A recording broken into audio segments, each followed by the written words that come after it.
quel canal de distribution choisir? Alors, bien sûr, j'en ai déjà un peu parlé dans les précédentes vidéos.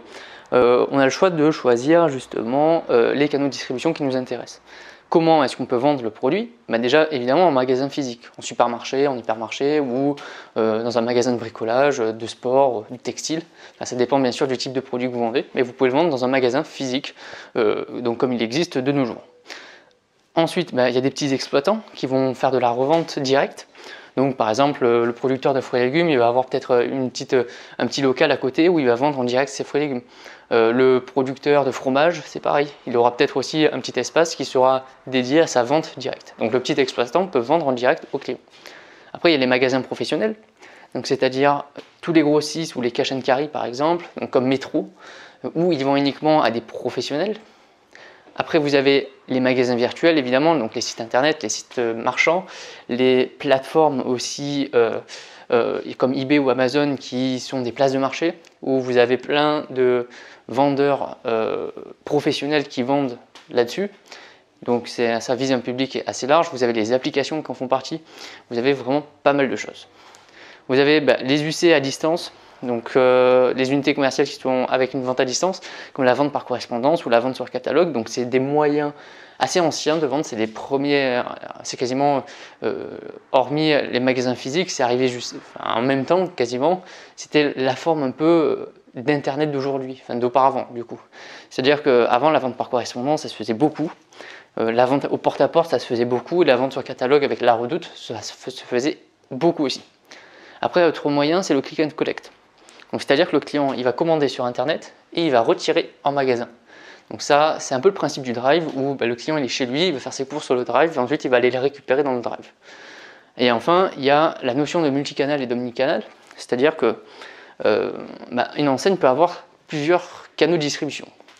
Il peut les synchroniser entre eux justement. Et c'est ce qu'on appelle l'omnicanal, le fait de synchroniser tous ces canaux de distribution où le client il va pouvoir acheter sur internet, le récupérer en magasin, puis faire un retour en magasin où il va pouvoir à la fois avoir un compte client en magasin et avoir accès à ce même compte client sur son application. Donc là, c'est le fait de mettre en synchronisation tous ces canaux de distribution ensemble pour avoir justement une gestion omnicanal de la clientèle. Maintenant, quels canaux de distribution est-ce qu'on pourra choisir? Il y a plein de facteurs de choix qui vont nous pousser à choisir l'un ou l'autre. Déjà, il y a ce qu'on appelle les coûts de commercialisation. C'est-à-dire que en fonction du type de canal de distribution, vous aurez plus ou moins des coûts de commercialisation qui seront plus importants. Par exemple, si vous avez un magasin physique, il vous faudra des commerciaux et des vendeurs. Ou la vente par correspondance aussi, il vous faudra beaucoup de commerciaux. Donc il y aura un certain coût par rapport à la masse salariale. Si vous êtes dans l'e-commerce, vous aurez beaucoup plus de charges au niveau de la logistique qui doit être beaucoup plus rapide et beaucoup mieux rodée, beaucoup plus performante. Donc vous aurez des charges plus importantes en logistique. Après, il y a le stockage des marchandises. Donc le stockage des marchandises qui coûte très cher, il faut le prendre en compte aussi. Donc est-ce que vous voulez avoir beaucoup de stock ou moins de stock?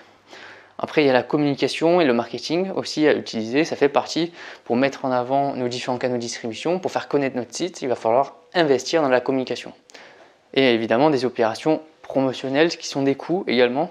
Donc que ce soit en magasin physique ou virtuel, vous allez faire des opérations promotionnelles, vous allez accorder des avantages aux clients, donc ça fait partie aussi des coûts. Après, il y a aussi le contrôle de la chaîne logistique. Est-ce que vous voulez justement déléguer cette partie logistique à un prestataire, donc déléguer cette partie-là, ou est-ce que vous voulez exploiter par votre propre entreprise? Donc c'est-à-dire que par exemple, vous avez une chaîne de magasins physiques et vous avez développé un site internet. Est-ce que l'entrepôt, vous allez l'acheter avec vos propres fonds et le faire fonctionner avec vos propres employés? Ou est-ce que toute cette partie logistique, vous n'allez pas la déléguer à un prestataire tout simplement, puisqu'il en existe énormément dans la logistique, des prestataires qui vont vous louer justement leur espace de stockage, plus leurs employés qui vont préparer les commandes, les expédier, etc. Donc ça, vous pouvez le déléguer ou pas, ça dépend si vous voulez contrôler justement votre chaîne logistique ou non. Alors bien sûr, ce n'est pas vous qui allez prendre cette décision, c'est bien sûr les responsables, mais peut-être qu'un jour, vous aurez l'occasion de trancher entre l'un ou l'autre. Et enfin, ça dépend aussi des objectifs à atteindre. C'est-à-dire que si vous avez un objectif de chiffre d'affaires qui est très élevé à atteindre, il va falloir avoir une stratégie de distribution qui va être très intensive.